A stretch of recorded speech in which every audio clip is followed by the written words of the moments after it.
오늘 말씀 우리 하나님의 사랑이란 제목으로 누가복음 15장 11절부터 32절 말씀으로 같이 살펴보고자 합니다. 오늘 본문은 우리가 잘 아는 것처럼 누가복음 15장에는 이제 잃어버린 양의 비유가 나오고 또 잃어버린 은전의 비유가 나오고 또 탕자의 비유가 나옵니다.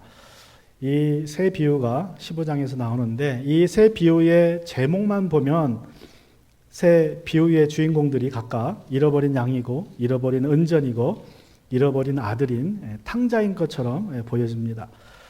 그런데 사실 각 비유가 이제 시작하는 그 방식을 보면 각 비유의 주인공이 잃어버린 양이나 잃어버린 은전이나 잃어버린 아들이 아니라는 것을 우리가 알 수 있습니다.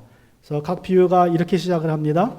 15장 4절에 보면 너희 가운데 어떤 사람이 양 100마리를 가지고 있는데, 또 15장 8절에서는 어떤 여인이 동전 하나를 잃어버렸는데, 이제 그렇게 시작이 되죠. 여러분 성경을 보시면 또 11절에 보시면 어떤 사람에게 아들이 둘이 있는데, 이렇게 됩니다. 그래서 어떤 사람, 어떤 여인, 어떤 사람이 나와요.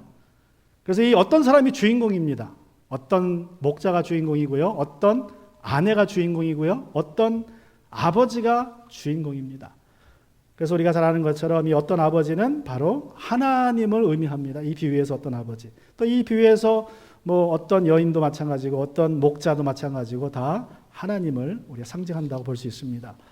자, 예수님은 이 탕자의 비유로 이 어떤 아버지의 이야기로 우리에게 죄인을 향한, 세상을 향한 하나님의 사랑이 어떤 사랑인지를 말씀해 주고 있습니다. 자, 우리를 향한 하나님의 사랑이 어떤 사랑입니까? 여러 가지 말로 다 형용할 수 없지만 이 말씀을 통해서 세 가지만 나누면, 첫 번째로 하나님의 사랑은 무지한 사랑입니다. 하나님의 사랑은 아주 무지해 보입니다. 자, 15장 12절에 보시면 이렇게 시작을 하죠. 작은 아들이 아버지에게 말하기를 아버지, 재산 가운데 내게 돌아올 몫을 내게 주십시오. 자, 둘째 아들이 어느 날 아버지를 찾아와서 아버지에게 얘기합니다. 아버지, 내게 주실 재산을 내게 주시옵소서. 자, 내게 주실 재산이 한마디로 하면 뭡니까?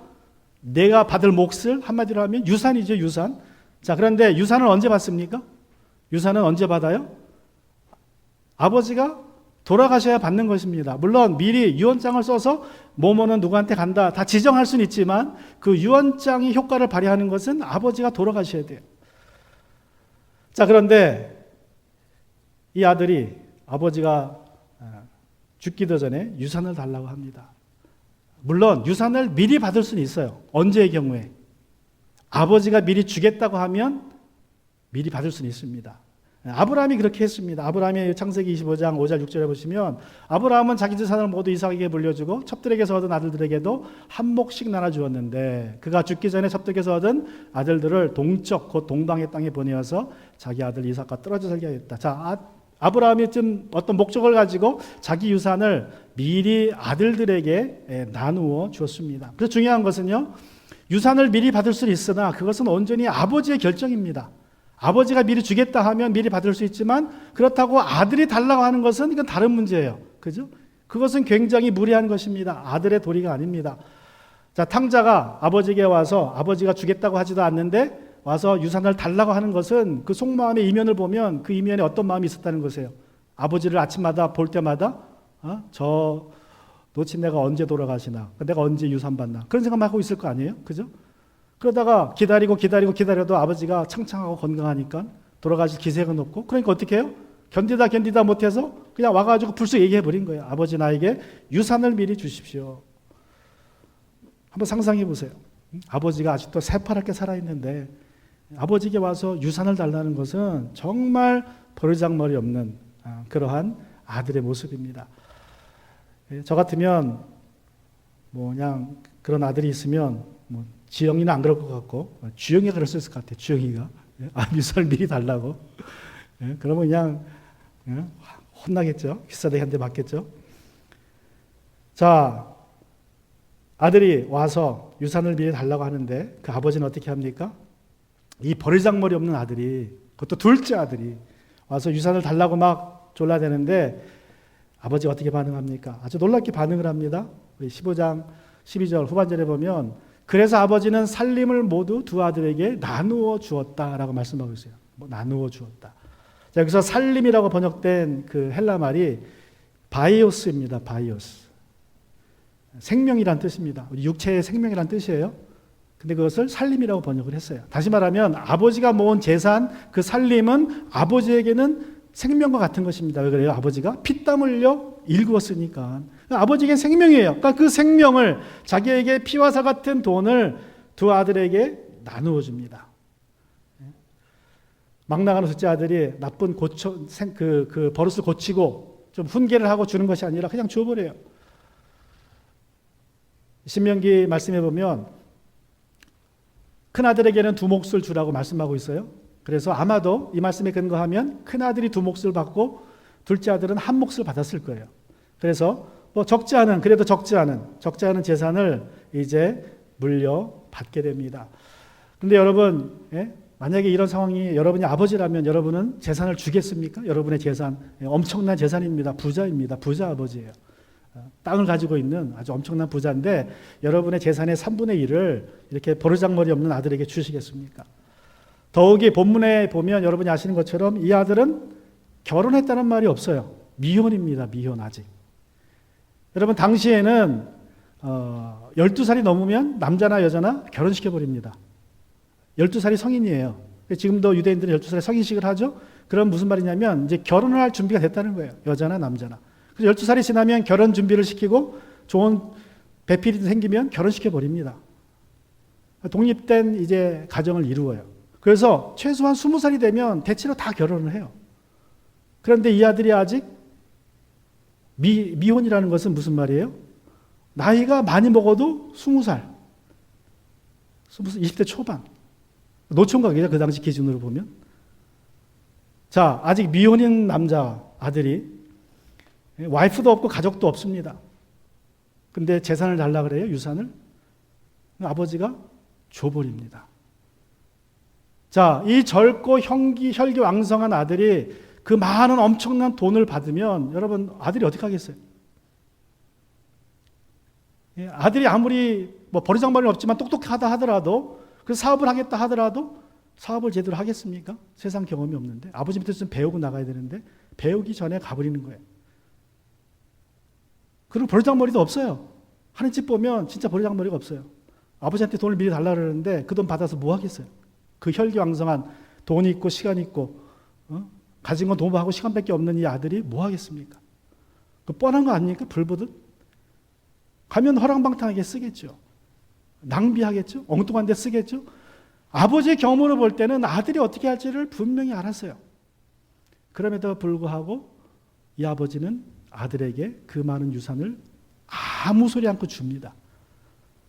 뭐 훈계도 하지 않아요. 너 돈 어떻게 써야 된다. 돈 무서운지 알아야 된다. 이 돈이 있으면 어떻게 될 건지 너 알아야 된다. 아니면 사업계획서를 가져와라. 그러고 얘기도 안 합니다. 그냥 돈을 유산을 원하는 대로 줍니다. 그러니까 굉장히 우리 사람도 그렇게 안 하겠죠. 사람도. 제가 어떤 목사님한테 들은 이야기인데 실화라 그래요. 어떤 아들이 아버지에게 와서 그럽니다. 아버지 오토바이 사주세요. 한국에서 그런 거야. 오토바이 사주세요. 네? 오토바이 얼마나 위험합니까? 사고 나면 죽는 거예요.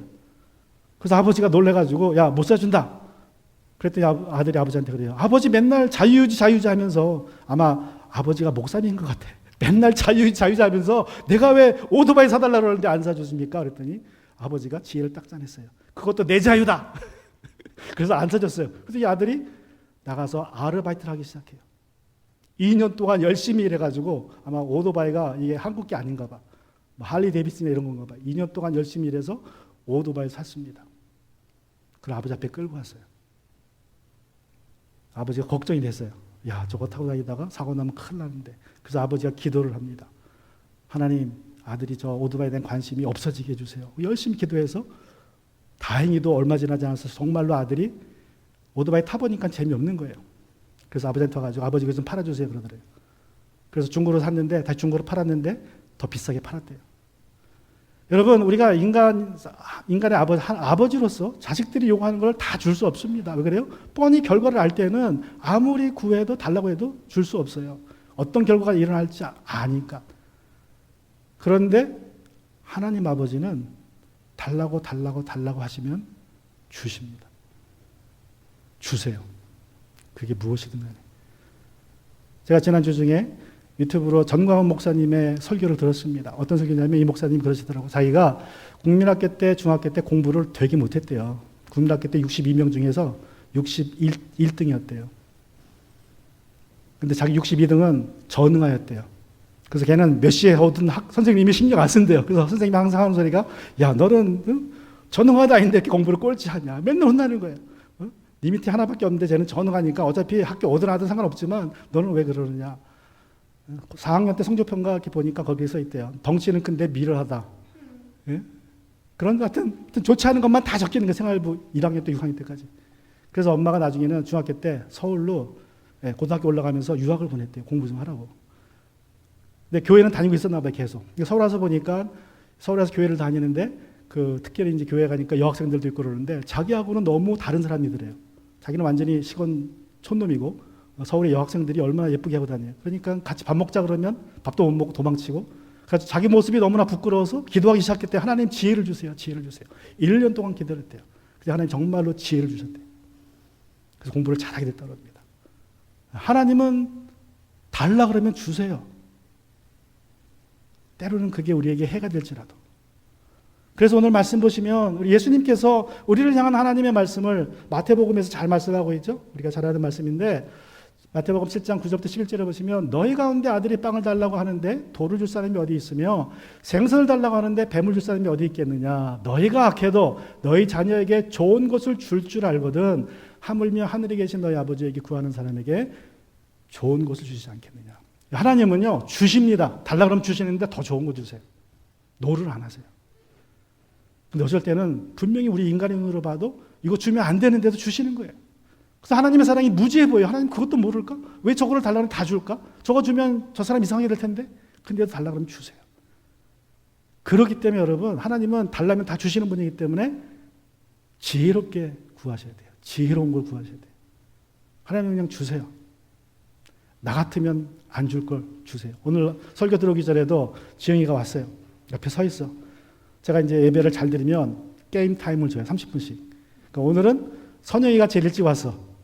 나머지는 다 늦게 왔어요. 그래서 오늘 선영이만 30분이다. 그러니까 가라. 선영이 어저께 또 뭐 설거지도 하고 해가지고 1시간을 줬어요. 게임하라고. 근데 지영이가 와서 딱 앞에 서 있어요. 너 왜 서 있냐? 게임 타임 주세요. 그래요. 안 가요, 집에? 그래서 내가 안 줬어요. 너 못 준다. 한 것도 없는데 내가 왜 게임 타임 주냐. 결국 갔어요. 하나님 같으면 줬을 거예요. 그래, 30분 해라. 그러고. 근데 하나님은 인간은 안 주는데, 인간 아버지는 안 주는데, 하나님 아버지는 달라 그러면 주세요.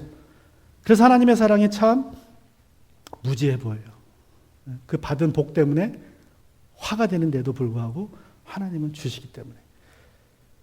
자, 그래서 오늘 본문에 나오는 하나님의 사랑, 아버지의 사랑은요, 무지한 사랑처럼 보입니다. 또 두 번째로 하나님의 사랑은 무심한 사랑처럼 또 보여져요. 이 탕자의 비유에서 나오는 이 아들 향한 그 사랑이 참 무심해 보입니다. 자, 아버지에게 유산을 미리 받은 아들이 이제 신나서 룰루랄라 갑니다. 15장 13절 보시면 며칠 뒤에 아들은 제 것을 다 챙겨서 먼 지방으로 가서. 자, 예나 지금이나 우리 재산 중에 가장 큰 재산은 뭘까요? 우리가 가질 수 있는, 이룰 수 있는 재산 중에서 가장 큰 재산은 땅이죠. 그러니까 아마 아버지가 가진 재산도 제일 큰 재산이 땅이었을 거예요. 자, 그래서 땅의 3분의 1을 줬습니다. 아들에게. 땅 문서를 줬겠죠. 이거 자, 네가 원했으니까 가져가라. 근데 그 땅 문서를 며칠 만에 팔아버려요. 자, 엄청나게 큰 땅을 며칠 만에 팔려면 제값 주고 팔았을까요? 빨리 팔려면 헐값에 팔았겠죠. 그죠? 뭐 반값이나 받았을지 모르겠죠. 그 며칠 만에 팔려면 땅 뭐 몇 개월 걸릴 수도 있고 몇 년 걸릴 수도 있는데 그거를 며칠 만에 팔려면 아주 가격을 후려쳐야 됩니다. 근데 그걸 며칠 만에 팔아버려요. 땅은 못 가져가니까 가져가려고 땅을 금으로 바꿔요. 돈으로 바꿉니다. 그래서 며칠 만에 그 아버지의 생명과 같은 땅을, 유산을 팔아버려서 제 것을 다 챙겨서 먼 지방으로, 다른 나라로 가버립니다. 국제도시로 가버려요. 이 당시에 가장 번화했던 그 도시는 시리아에 있는 안디옥이라는 도시입니다. 국제도시예요. 항구도시고 그 당시에 이미 엄청난 인구가 살았어요. 수백만이 살았던 큰 도시입니다. 그 환락의 도시예요. 그 먼 지방으로 아마 갔을 것이라고 이제 그 신학자들이 추측을 해요. 뭐 그 먼지방이 어디라고 나오지 않았지만 환경적으로 볼 때, 역사적으로 볼 때 아마도 이 둘째 아들이 가서 살았던 곳은 타국의 먼지방, 그 시리아의 안디옥이었을 것이다. 자, 아들이 왜 떠났습니까? 왜 먼지방으로 갔습니까? 이웃 동네로 갈 수도 있고 아버지 동네에 살면 아버지에게 배우면서 재산을 잃고 갈 수 있는데 먼지방으로 가버려요. 아버지의 감시를 떠나는 겁니다. 아버지의 권한에 떠나버리는 거예요. 아버지 영향력에서 벗어나버리는 거예요. 아버지가 영향을 미칠 수 없는 곳으로 가버렸습니다. 큰 돈 들고 이제 가버렸어요. 가서 혼자 자유롭게 젊음을 만끽하기 위해서 먼 곳에 있는 큰 도시로 갔습니다. 아무도 모르는 곳, 자기가 누군지 모르는 곳으로 갔어요. 그리고 이제 그 돈 가지고 자기가 하고 싶은 대로 삽니다. 살고 싶은 대로 삽니다. 자, 어떻게 살았습니까? 우리 13절에 보시면 며칠 뒤에 작은 아들이 제 것을 가지고 다 챙겨서 먼지방으로 가서 거기서 방탕하게 살면서 그 재산을 낭비하였다. 한 마디라도 있었다면, 그 돈 가지고 사업했다는 말만 있었다면 그것도 괜찮은데 사업했다는 말이 없어요. 사업했다는 말, 물론 사업해도 많겠지만 결국에는 사업했다는 말도 없고 그 돈을 가지고 방탕하게 살았다고 합니다. 허랑방탕하게 살다가 결국 쫄딱 망했습니다. 매일 가진 돈 가지고 먹고 마시고 파티하고, 맨션 큰 집 사가지고, 오늘 제가 애들한테 설교하면서 물어봤어요. 내가 만약에 너희에게 $1 million 주면 뭐 하겠니 그랬더니 다 맨션 사겠다고 그러더라고. 그래서 맨션 사서 그래, 아마 이 둘째 아들도 맨션 샀을 거야. 그래서 파티했을 거야. 맨날 파티하고 친구들 불러가지고 파티하고 먹고 놀았을 것입니다. 자, 여러분, 그 돈이 얼마 있든 간에 뭐 몇 밀리언이든 간에 그 돈이 얼마나 갔겠습니까? 돈이 몇 밀리언 받았으면 좋은 집 샀겠죠? 그 돈에 비례해서. 그러니까 돈을 얼마 받든 상관없어요. 그 돈은 없어집니다, 언젠가는. 돈을 조금 받았으면 조금 집 사서 거기서 파티했을 거고, 돈을 많이 받았으면 그 돈 가지고 강가에 있는 좋은 큰 집 사가지고 돈 반쯤 써버리고 맨날 파티했을 것이고, 결국 가진 돈은 한계가 있는데 매일 파티하면서 돈을 써버립니다. 결국 쾌락을 쫓다가 쫄딱 망합니다. 그래서 14절에 자, 그가 가진 모든 것을 탕진했을 때에 그 지방에 큰 흉년이 들어서 그는 아주 궁핍하게 되었다. 자, 가진 돈을 다 몽땅 써서 망했습니다. 근데 우리 소문에 우리 속담에 그런 말이 있죠. 엎침대 겹치는 거죠. 쫄딱 망해서 구걸하며 살아야 되는데 구걸해도 주는 사람이 없어요. 왜 그래요? 가뭄이 들어서. 더 이상 먹을 게 없습니다. 아무도 주지 않습니다. 먹고 살기도 힘들게 됐습니다. 그래서 호구지책으로 어떻게 합니까? 호구지책으로. 그래서 그는 그 지방의 주민 가운데서 이방인입니다. 한 사람을 찾아가서 몸을 의탁하였다. 그 사람은 그를 들로 보내어서 돼지를 치게 하였다. 그는 돼지가 먹는 쥐염 열매라도 좀 먹고 배를 채우고 싶은 심정이었으나 그에게 먹을 것을 주는 사람이 없었다. 자, 가뭄이 들어서 돼지를 치는 사람이 됐어요. 자, 이제 저 아들은 유대인이죠. 예수님이 유대인들에게 비유를 말하니까. 그 유대인이 가장 부정한 짐승인 돼지를 쳤다는 것은 유대인으로서는 할 수 없는 일을 하는 것입니다. 근데 뭐 먹고 살려면 할 수 없죠. 그죠? 할 수 없죠. 뭐 가릴 게 없으니까 지금 이제 먹고 살려고 돼지를 칩니다. 유대인으로서는 이제 밑바닥으로 떨어진 거예요.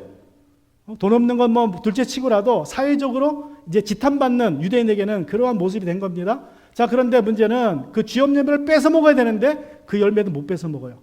두 가지 해석이 있습니다. 너무 가뭄이 들어서 돼지가 먹는 쥐염 열매도 부족했다는 설명일 수도 있고, 또 하나는 옆에 감독이 따라 붙어가지고 얘가 먹나 훔쳐먹나 뭐 감시하는 거야.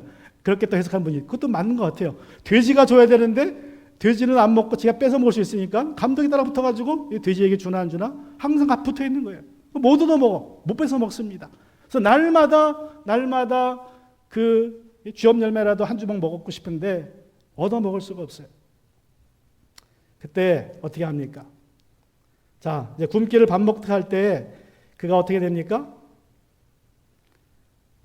망망하게 되죠. 절망하게 됩니다. 자, 그런데 여러분 여기서 중요한 것은, 자, 아들이 지금 타국 땅에서 이렇게 돼지를 치면서, 유대인으로서는 할 수 없는 돼지를 치면서 돼지의 열매를 훔쳐먹고 산다는 것을 아버지가 알았을까요? 몰랐을까요?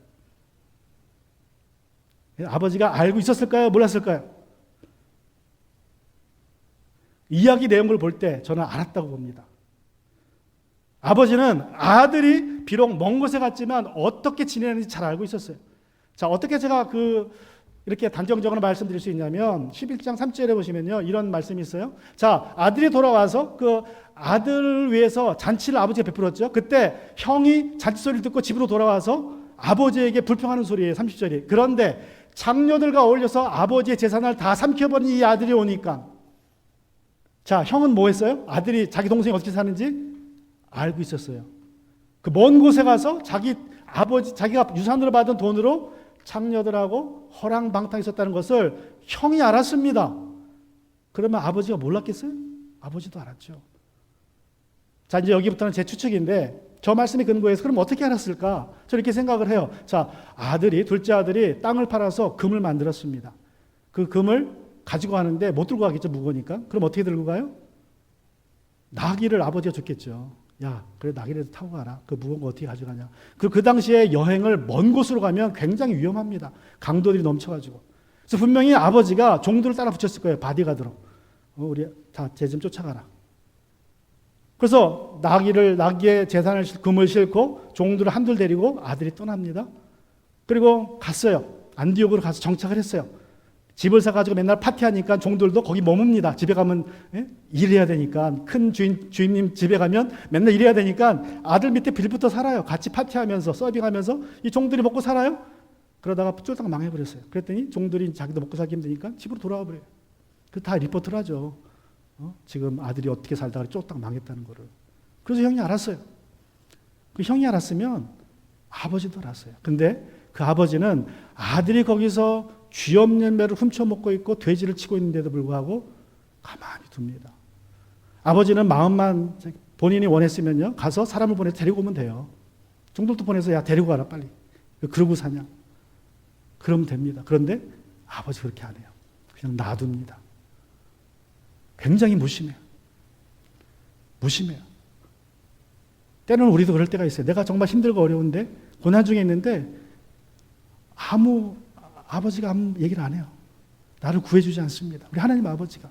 그럴 때 얼마나 우리가 상처받습니까? 그런데 정말 하나님의 사랑은 그렇게 무심한 사랑일까요?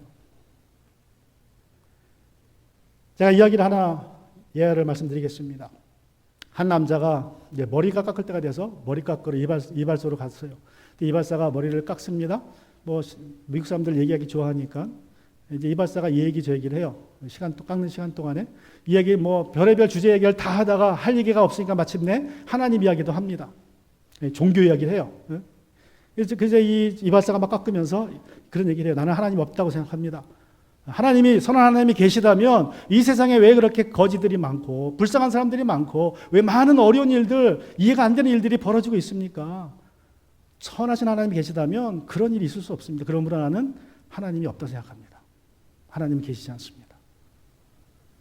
근데 이 손님이 그리스도인이었는데 그 말 듣고 있다가 대답을 하면 논쟁이 되니까 그냥 가만히 있었습니다. 그리고 이제 머리를 다 깎아서 돈을 주고 가게를 나가는데, 나갈 때 문을 딱 열다 보니까 그 앞에 아주 누추하고 머리가 헝클어져 있는 거지가 지나가요. 홈레스 펄슨이. 그래서 다시 이발소로 들어가서 주인에게 얘기합니다. 사장님, 나는 이 세상에 이발사는 한 명도 없다고 생각합니다. 그렇게 믿습니다. 그때 이 이발사 깜짝 놀래요. 아니 무슨 소리냐고. 내가 당신 지금 머리 깎아줬는데 왜 이발사가 없다고 그러냐고. 나 보세요. 저기 지금 저 사람 머리가 어떻습니까? 그래서 산발이지 않습니까? 이발사가 있다면 저 사람 머리가 단정해야지 왜 산발입니까? 그랬더니 이발사가 화를 내가지고, 아니 당신처럼 이 안에 들어오면 내가 깎아주는데 안 들어갔으니까 그러죠. 맞습니다. 선한 하나님이 계시지만 사람들이 하나님께 나오지 않아서 그런 일이 벌어지는 거지, 하나님이 안 계신 게 아니라고. 여러분, 하나님이 무심한 게 아니에요. 뭐가 문제예요? 내가 하나님께 나가지 않는 게 문제입니다. 내가 하나님께 도움을 구하지 않는 게 문제지, 하나님이 무심한 분이 아니라는 사실을 우리는 기억해야 됩니다. 그래서 우리는 하나님께 기회를 드려야 돼요. 여러분, 하나님이 우리를 도우실 수 있도록 우리가 하나님께 나와서 하나님 앞에 도움을 간구해야 됩니다. 여러분, 하나님은 정말 우리 사람 같지 않아서 헬리콥터 맘이라는 말이 있죠. 미국에서는 치맛바람도 있고, 한국에 치맛바람이 있지만 미국에서는 또 바지바람도 있습니다. 어떤 미국 아버지들은 굉장히 열심히 해요. 그래서 막 자녀들의 교육을 막 책임지고 다닙니다. 자녀들이 이 성적을 막 관리해주고 또 대학을 졸업하면 직장을 어디 들어가야 되는지 다 관리해주죠. 최근에는 헐리우드 배우들이 자기 자녀들 대학 관리해주다가 잡혀 들어갔죠. 뇌물 줘가지고 좋은 대학 가게 하려다가 지금 뭐 몇몇 그 배우들이 잡혀 들어갔습니다. 엄청나죠? 근데 하나님은 그렇지 않아요. 하나님은 우리 주변을 맴돌면서 우리의 일거수일투족을 다 보시면서 일일이 지시하지 않습니다. 하나님은 그냥 놔두세요. 그래서 무심해 보이긴 합니다. 그러나 하나님이 무심해서가 아닙니다. 하나님은 우리의 자유의지를 존중하세요. 자유의지를. 우리에게 세상을 만드시고 아담과 하와를 지으시고 자유의지를 주셨어요. 선택권을 주셨습니다. 그 선택을 존중하세요. 그래서 하나님의 사랑이 그 선택권 때문에, 자유의지 때문에 어떨 때는 무지해 보여요. 내가 잘못된 것을 구하는데도 하나님 주시니까 저거 주면 안 되는데, 인간이라면 인간의 아버지라면 주면 안 되는데 주십니다. 왜 그래요? 내가 자유의지로 구했기 때문에. 내가 그 결과를 지금 먹고 있을 때, 고난당하고 있을 때 하나님이 나한테 오지 않으세요. 물론 예외도 있어요. 뭐 이게 보편적인 룰이지 아주 확정된 룰이 아니기 때문에, 원칙이 아니기 때문에 예외적으로 하나님이 찾아오시기도 합니다. 그러나 그게 보편적인 룰이 아니에요. 하나님은 우리의 자유의지를 아무 때나 깨지 않으세요. 그냥 보편적으로는 놔두십니다. 그냥 무심하십니다. 우리가 구할 때까지 기다리세요. 그래서 하나님은 굉장히 무지한 사랑으로, 또 무심한 사랑으로 우리에게 비춰집니다. 그래서 여러분, 우리는 어려움 당할 때에 어떻게 해야 됩니까? 성경에 보면 눈이 나오죠. 내가 나를 부르면 내가 너에게 응답하겠고, 내가 어렵고 힘들 때에 부르짖으면 하나님이 오십니다. 또 시편에서도 보면, 시편 50편 15절에도 보면, 그러므로 재난의 나라를 불러라, 내가 너를 구해줄 것이요 너는 나에게 영광을 돌리게 될 것이다. 우리가 부르짖어야 됩니다. 혹시라도 내 잘못된 선택의 결과로 내가 여기 있다라도 부르짖으면 하나님이 오세요. 하나님은 결코 그렇게 무심한 분은 아니세요. 제가 어저께 설교 준비하며 자면서 갑자기 이런 생각이 들었어요. 야, 하나님은 왜 무심한 사랑을 가지고 계시고, 무심한 사랑으로 우리를 사랑하시고, 왜 무지한 사랑으로 우리를 사랑하실까? 우리 인간은 안 그런데, 인간 아버지라면 자식이 잘못된 것을 구하면 절대로 안 주잖아요. 그죠? 그래서 정말 헬리콥터 마음이나 헬리콥터 대처럼 그 자녀들을 보호하려고 하는데, 왜 하나님은 달라고 하면 다 주실까? 그리고 우리가 왜 그 선택의 결과로 어려움을 당했을 때에 무심하게 가만히 계실까? 그런 생각을 제가 해봤는데 답을 주셨습니다. 왜 하나님 무심해 보이냐? 하나님의 사랑이 또 무지해 보이느냐? 하나님은요, 이 사람, 인간 아버지와는 달라요. 어느 점이 다르냐면, 하나님에게는 하나님으로서 능력이 있어요. 잘못된 것을 옳게 고칠 수 있는 능력이 있습니다. 그래서 하나님은 기다리실 수 있어요. 근데 우리는 그런 능력이 없죠, 인간들에게. 그죠? 그러니까 인간 아버지는 미리 막으려고 그러는 거예요. 자기가 잘못된 결과를 고칠 수 없으니까 그 일이 벌어지지 않도록 미리 막으려고 애쓰고 다닙니다. 그런데 하나님은 어떤 결과로 내게 벌어지든 간에 모든 것을 합력해서 선을 이룰 수 있는 능력이 있기 때문에 때로는 무심하게 우리를 놔두시고, 때로는 무지하게 우리가 구하는 것을 다 주세요. 그래서 믿음의 성숙을 이루십니다. 그래서 하나님은 무지한 사랑을 가지신 분이 아니라, 무심한 사랑을 가지신 분이 아니라, 하나님의 사랑은 무지해 보일 뿐이고 무심해 보일 뿐이에요. 하나님의 사랑의 본질은 아닙니다. 그냥 그렇게 보일 뿐이에요, 우리 인간의 입장에선. 자, 그러나 하나님의 사랑의 본질은 뭐예요? 마지막으로 하나님의 사랑은 무한한 사랑입니다. 무한한 사랑. 하나님의 사랑이 무한한 것이, 끝이 없는 것이 이게 사랑의 본질이에요. 하나님의 사랑의 본질입니다. 자, 그러므로 오늘 말씀에 이제 15절 7절에 다시 보시면, 자, 그런데 이 사랑은, 이 무한한 하나님의 사랑은 누구나 다 경험하는 것이 아닙니다. 조건이 있어요. 하나님의 이 무한한 사랑을 경험하려면 이 탕자처럼 해야 됩니다. 탕자처럼. 이 무한한 사랑을 경험하는 한 가지 조건은 오늘 본문의 말씀 보시면, 그제서야 그는 제정신이 들어서 이렇게 말하였다. 내 아버지의 그 많은 품꾼들에게는 먹을 것이 남아도는데 나는 여기서 굶어 죽는구나. 내가 일어나 아버지에게 돌아가서 이렇게 말씀드려야겠다. 아버지, 내가 하늘과 아버지 앞에 죄를 지었습니다. 자, 이제 뭐 하는 거예요? 아들이 회개합니다. 회개. 그래서 하나님의 무한한 사랑을 경험하는 첫 번째 단계는 회개입니다. 회개. 하나님과 나 사이의 죄악의 담을 회개로 허물어뜨려야 돼요. 나는 더 이상 아버지의 아들이라고 불릴 자격이 없으니 나를 품꾼으로 삼아 주십시오. 그는 일어나서 아버지에게로 갔다. 여러분, 우리가 무슨 죄를 지었든 간에 회개하면 하나님의 사랑을 경험할 수 있습니다. 여러분, 이 하나님의 사랑은 회개하는 모든 사람들에게 열려 있어요.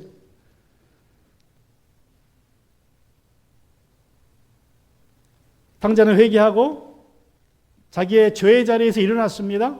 자, 20절 보면 그는 일어나서 아버지에게로 갔다. 그러나 그가 아직도 먼 거리에 있는데 그의 아버지가 그를 보고 측은히 여겨서 달려가 그의 몫을 껴안고 입을 맞추었다. 자, 중요한 것은 여기서 핵심은 뭡니까? 아들이 아버지를 찾아갔지만 결국 아버지가 먼저 아들을 발견하고 아들에게 달려갑니다. 이게 우연의 일치일까요? 아들이 그날 오는데 아버지가 먼저 발견을 해요. 어떻게 오는지를 알고. 아버지는 오는지 몰랐겠죠. 그러나 아버지는 들에 나가서 일만 하다 보면 습관적으로 어딜 쳐다봐요? 동네 여기를 쳐다봐요. 동네 입구를. 오늘 아들이 돌아올까? 고생하고 있다는데, 돼지치며 살고 있다는데, 쥐엄 열매도 못 먹고 있다는데 오늘이라도 돌아올까 하고 그 동네 어귀를 쳐다보는 것이 아버지의 습관이 됐습니다. 그래서 그날도 밖에서 일하다가 그냥 고개를 들어서 한번 허리 피면서 동네 어귀를 봤더니 기다리던 아들이 걸어오고 있는 게 터벅터벅. 아들을 보자마자 어떻게 합니까? 아직도 거리가 먼 거리인데 그의 아버지가 그를 보고 측은히 여겨서 달려갔다 그래. 달려갔다. 여러분, 예나 지금이나 부자들은 달려가진 않아요. 특히 나이 든 사람들은 달려가지 않습니다. 천해 보여가지고 걸어가죠. 근데 아버지가 달려가요. 자기 체면 다 버리고 달려갑니다. 아들을 향해서 그의 목을 껴안습니다. 어떤 아들이에요? 냄새나는 아들이에요. 여러분, 홈레스 안을 수 있겠어요?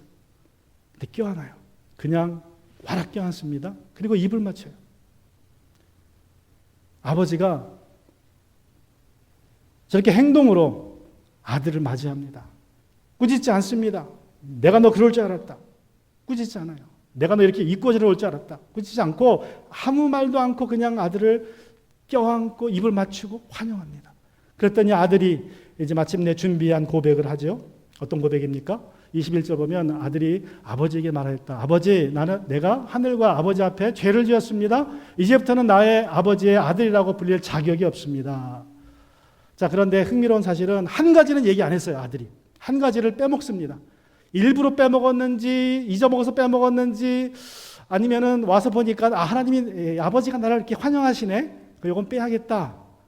그런 마음으로 뺐는지 모르겠지만 뭘 하나 빼먹었어요. 뭘 빼먹었습니까? 우리 다시 돌아가면 이걸 빼먹었어요. 나를 품꾼으로 삼아 주십시오. 이걸 싹 빼먹습니다. 예? 저걸 싹 빼먹어요. 야, 아버지가 나를 이렇게 환영하는구나. 그럼 고생할 필요는 없겠네. 그냥 빌부터 먹고 살면 되겠다. 그래서 빼먹었는지 아니면 정말 다른 의도로 빼먹었는지 모르겠지만 저는 그렇게 생각해요.